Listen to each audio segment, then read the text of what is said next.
Hey everyone, my name is Rob Joseph. I'm a freelance illustrator and concept artist. And today I wanted to show you in this video how I would attack creating some character sketches if a potential client were to approach me about creating designs for an IP that they have going on. Hopefully you learned something in this video. Thanks for watching, and let's get started. Okay, so here you're going to see me sketching the first character out, and keeping it really loose and just like really scribbly right now, because right now we're just trying to get the pose down. We're trying to get the perspective and the pose correct, or as correct as we can. That's what those lines that you see I just put all over the place, those are perspective lines, and that line down the center is his center line, because you want this guy to exist in a 3D space, just like everything we see. So put those perspective lines in there to make sure that this guy looks like he can exist in a 3D space, especially if this is a character that's going to be modeled by a modeler. This really helps them know what you're doing. We're going to be doing two characters, one like a monk or a shaman character on the left, and maybe like a big soldier dude on the right. See that my design for these guys are a mixture of human and animal, so like humanoid animals. Maybe they got like experimented upon, and they have like animal DNA in them now, so they've taken on animalistic features while still keeping their humanoid form. So I think the guy on the left I'm going to make into some sort of lion, and this guy on the right is going to be it's going to have like a gorilla likeness to him. And once again, I'm keeping these drawings really, really loose, because I didn't really plan what I was going to do, so I'm kind of designing as I go, and that's something I kind of like to do. If I'm not on too harsh of a time restraint, because I think it actually helps the designs, because I don't have to stick to a plan that I made before I started. I can kind of just experiment as I go.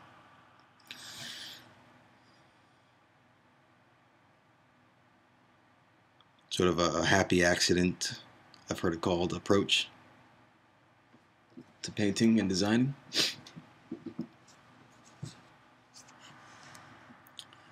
Here you see me just changing his hand position, maybe like a little bit of a more interesting position, maybe something a tad less generic.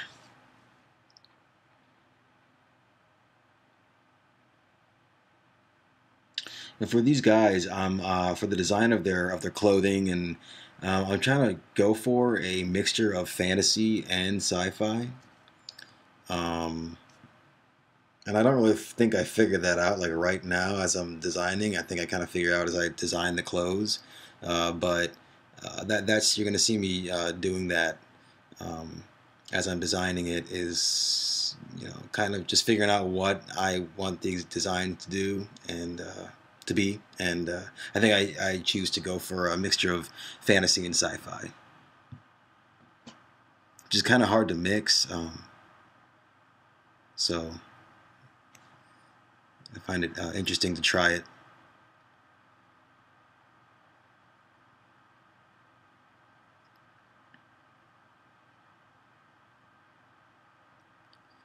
So I'm just roughing in design.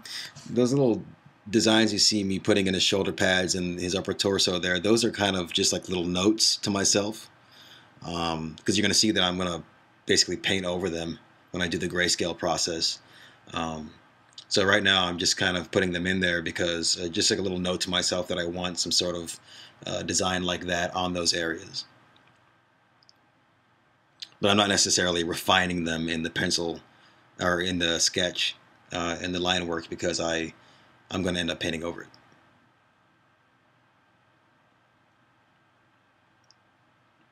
And then when we get to like the color process, probably painting them back in using some different methods. So here you see me roughing in a lion-like face, which is something that typically you would want to use reference for, but I actually recently painted a lion, so his anatomy was pretty fresh in my mind. I painted it a few days ago, so. But if you're not sure about some things, and it's best to just look at the reference and get it right rather than guess at it.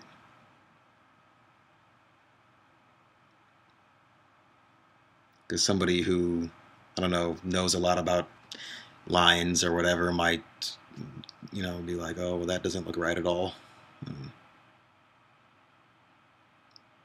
So it's best to just use the reference. This way it always looks right. This is the liquify tool, and it's good for like switching proportions around really quick, but I didn't like the way it made my character look, so I just went in there and roughed it out the old-fashioned way, just by erasing and drawing over it. You have to be careful with the liquify tool because it can make everything look kind of warped and, well, liquidy because it's a liquify tool. But if you use it too much, it can make everything look like really weird and warped, pixelated, and stuff like that. And sometimes it's best to just erase and just go in there and fix it the old-fashioned way. Flipping my drawing is something that I do a lot. You'll always find mistakes to fix because your sketch or painting or whatever should work both in the way you painted it and flipped. It should look right both ways. So here's what I'm talking about. You see me using the reference for the gorilla guy here. Just roughing in the basic shapes of a gorilla's face. I actually really like the way gorillas look. I think they have like a very interesting look to them.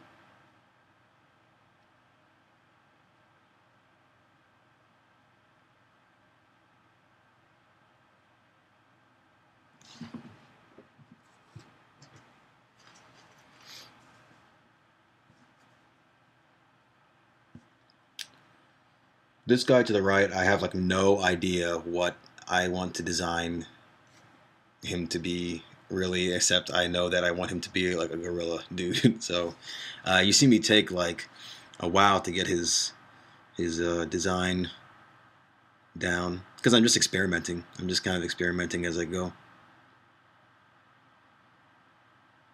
I like to keep the initial sketch that I do in all the way through to the end.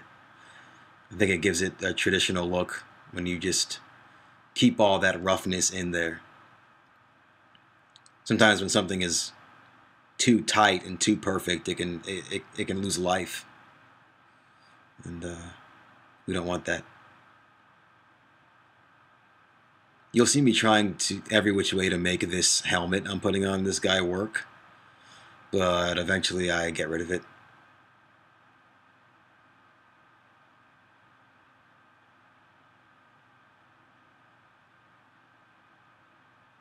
The great thing about digital is that if you do anything that looks terrible, you can always just go on a new layer and draw over it. It's a great thing about layers and drawing digitally like this.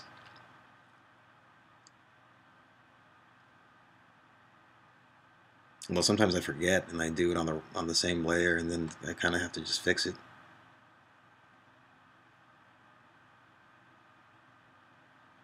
So here you're going to see me trying some different stuff to try to get this helmet to work, but I just wasn't digging it.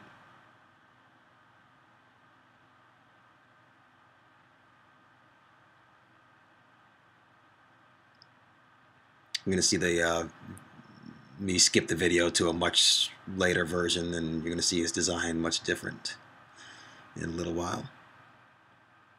But first we're going to watch me struggle through this design real quick. There you go. This is going to fade into a different later version here. I got that scarf wrapped around his face there, and he looks a little bit more menacing. So I like that.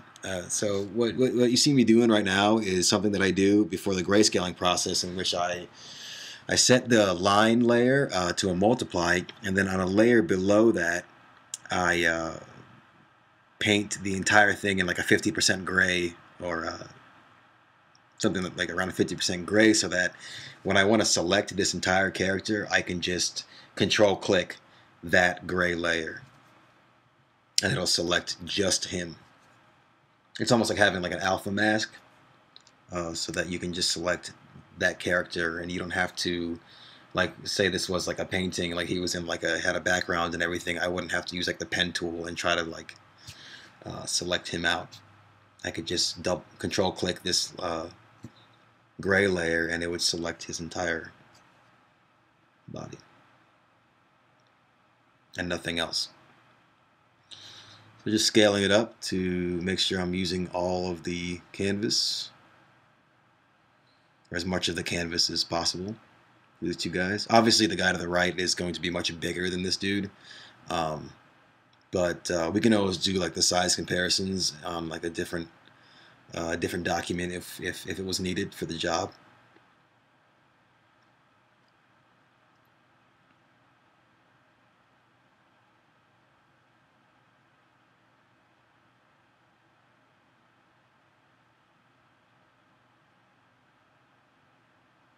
Yeah. So here you got the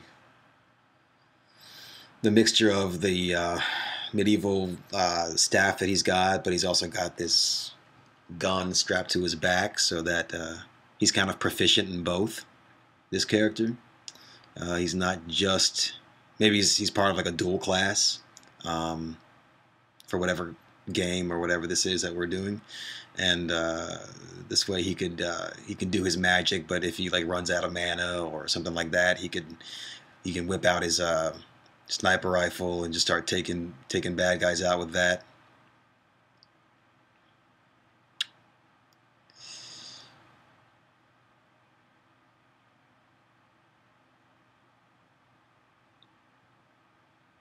I used a line for his design because I guess people see different things when they look at animals. When I look at lions, I see like wisdom, as well as the animal being very fierce. But sometimes in certain shots, like in pictures I see on the internet, when I look at a reference for them, sometimes they look wise, like they know more than they're letting on. You know what I mean?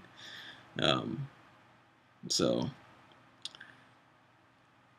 we used a line for him.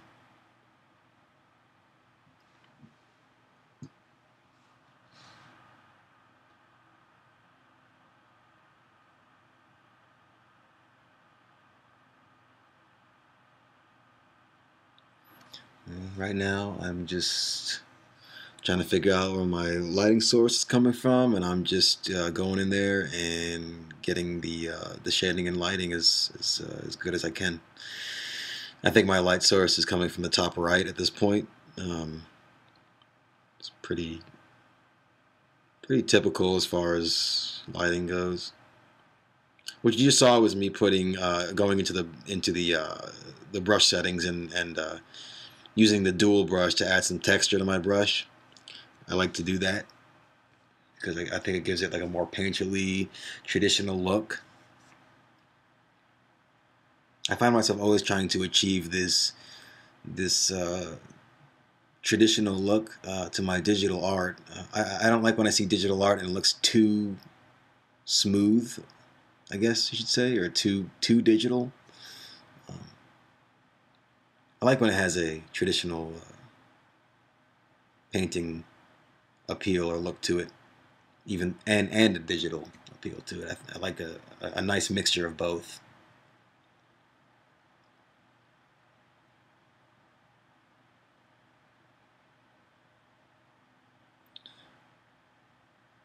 I like to make the face look as good as possible first, because the first place that anyone is going to look when they look at your character is in the character's face. It's always the first place people look when they're looking at a character.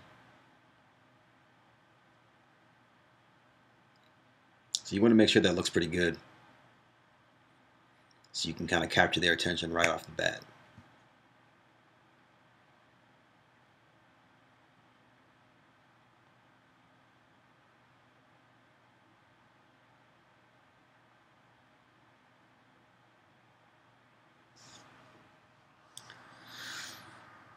This is me making some more like little notes in the sketch here that I want his goatee or his bearded part of his mane to be braided.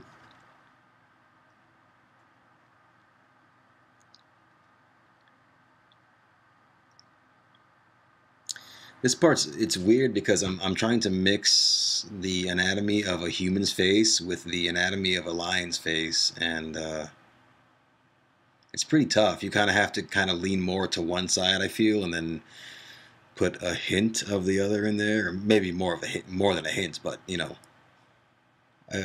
you can't. I don't think you can really do like a 50-50 mix of it. I think you have to kind of lean more to one side, like lean more to human or lean more to lion. Or at least that's how I did it here. Everyone's got a different approach, and no one approach is the right approach either. There's many different ways to do something.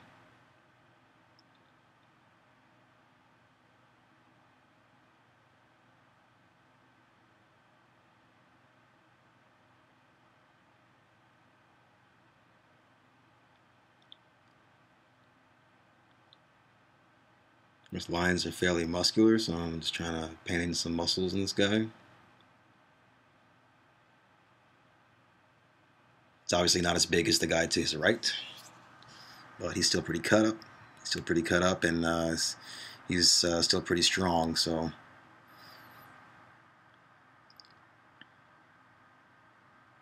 a lot of like wizards and shamans you see are like they usually have like they're usually like much skinnier than like the warrior characters and stuff like that. But considering this guy is a lion, I kind of chose to still make him look pretty muscular. It's like this guy's, you know, he's dangerous from a distance, but you don't really want to meet him up close either.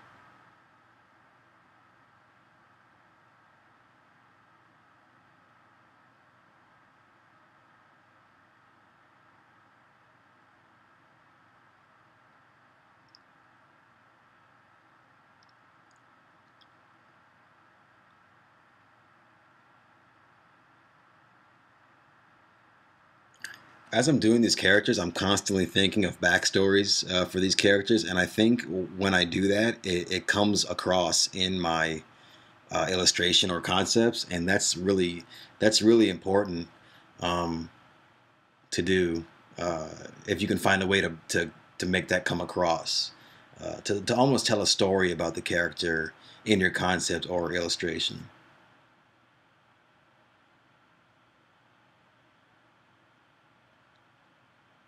Sometimes clients will have a story already, and they'll have a lot of information already uh, that they want to give you about the character, and then sometimes they'll have no clue. They're just like, "Hey, just make me something." You know, I this is like a fantasy world mixed with sci-fi.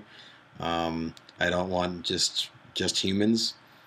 Just make me something and see what you come up with, and that's when you have the most freedom, and it's also a lot more fun that way. It's also fun the other way, but it's you have more design freedom with this part. So.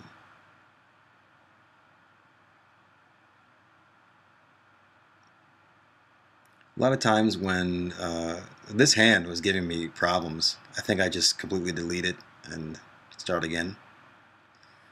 It's good to rough in a good hand and not just leave it uh, really rough and unfinished. I think people pay more attention to your, yeah, see, I just deleted it, and drawing it over again. I think people pay more attention to your design or drawing or whatever when you can get a hand that's presentable. Because other artists know how annoying it is to draw hands, and so if you can get a good hand in there, it kind of gives the impression that okay, this guy's been drawing for a while, or he knows what he's doing. He's not an amateur. Um, and I don't necessarily get a perfect hand here, but I get at least a presentable hand.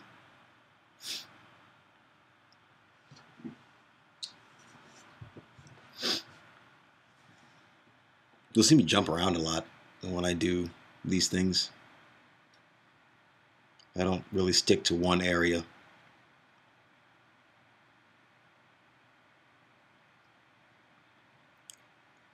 I think that really helps to make sure that one area doesn't look more refined than another.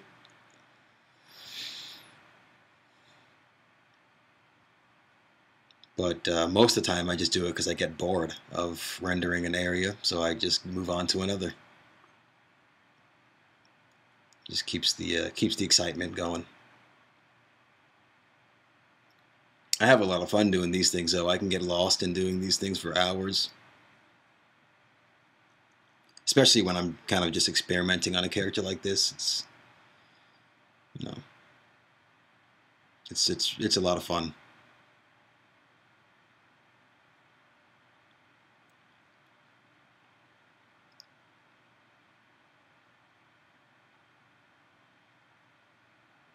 As you can see, I'm painting over those little design things I put in there, because at this point I remember that I want them in there. So,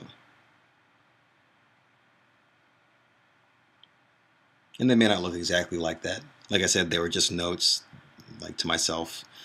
You know, make sure to put a design in these areas, because sometimes when you're too close to the project and you're just you're worrying about all these different things within the drawing, and you'll forget little things like that. As you can see, I use very little detail to give the illusion of those braids, mainly because this document, the resolution is actually pretty low right now. So once you zoom in past 100%, everything looks kind of pixelated and blurry and disgusting. Also, like, I find that my brushes don't work as well as they do when I res it up.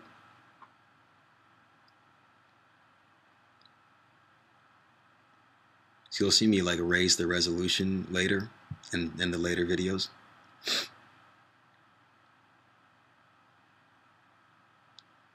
But for roughing in the shading and lighting right now, it's good to keep the document a little bit smaller. So that, you can kind of stay zoomed out and make sure everything looks. I like to work, rough to really tight. I don't like to go really tight in one area and then move on to the next. I think it helps to keep the continuity within the concept or illustration. I've seen some people do it the opposite, and I always wonder how they can do that. Because I don't do that at all. But to each their own. Like I said, there's different methods, and no one method is the right way, is the end-all be-all right way to do it.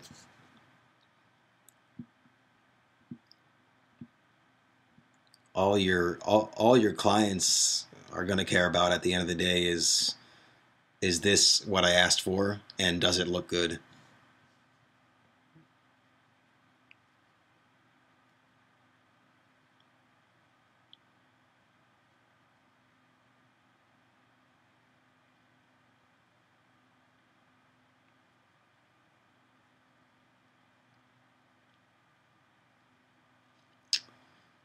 I think, yeah, right here you're gonna see me. I didn't like the way that midsection there looked.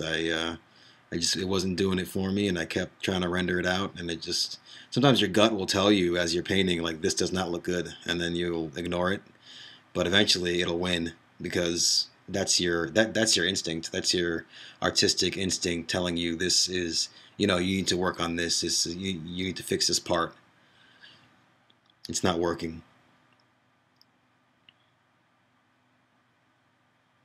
And most of the time, when you fix it, you'll realize, oh yeah, you know, it was right. I should have fixed it. I find rather than staying there and trying to beat those areas into submission, to just listen to my instincts. Because if you keep trying to polish it up and it still doesn't look right, you've wasted a lot of time. And when you're doing stuff for freelance, you're paid by the hour, so you know, um, and your clients are expecting you to not take a lot of time to do these kind of stuff.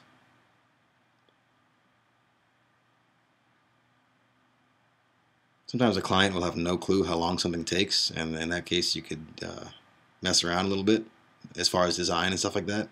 Um, but uh, a lot of them have had other artists do stuff for them in the past, so they know how long something is supposed to take.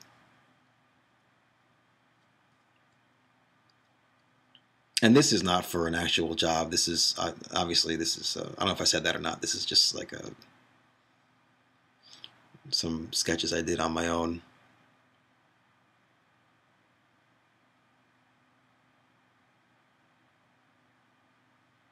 But this is basically how I would go about it if it were an actual job. I might do some more planning beforehand, but um, the process would more than likely be the same.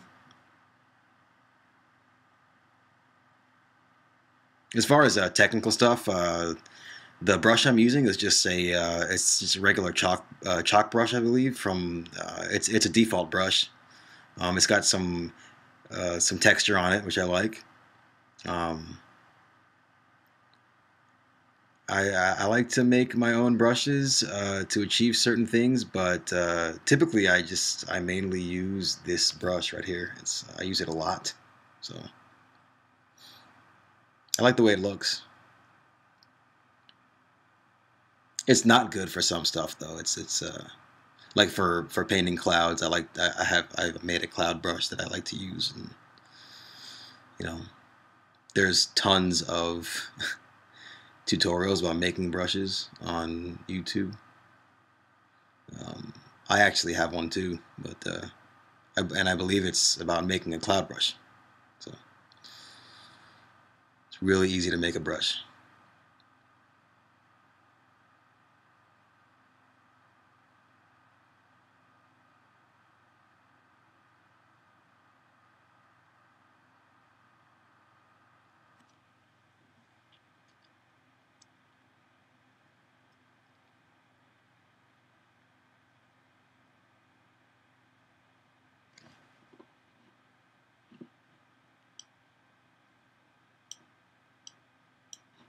So right now I'm just getting getting the lighting as good as possible, the shading in there as good as possible. Trying to make his hair look a little bit more wild. It looked a little too tame to be line mane.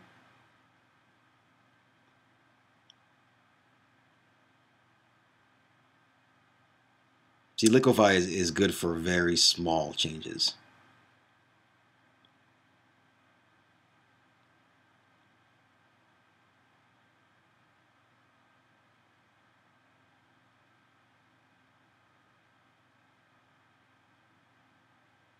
Kind of put some other little details in there. I typically do these on another layer in case I mess up. So this way I don't have to sit here and paint them all out. Little rings and stuff with strings and stuff like that are hard to paint out. Sometimes I forget and I do it on the same layer, and then I have to just do what I gotta do. Just gotta paint it out the hard way. So we're coming to the end of the first video here. Hopefully you'll watch number 2 where I render up this gorilla guy, and then on the third one we'll add some color. So thanks for watching, and I'll see you in the next video.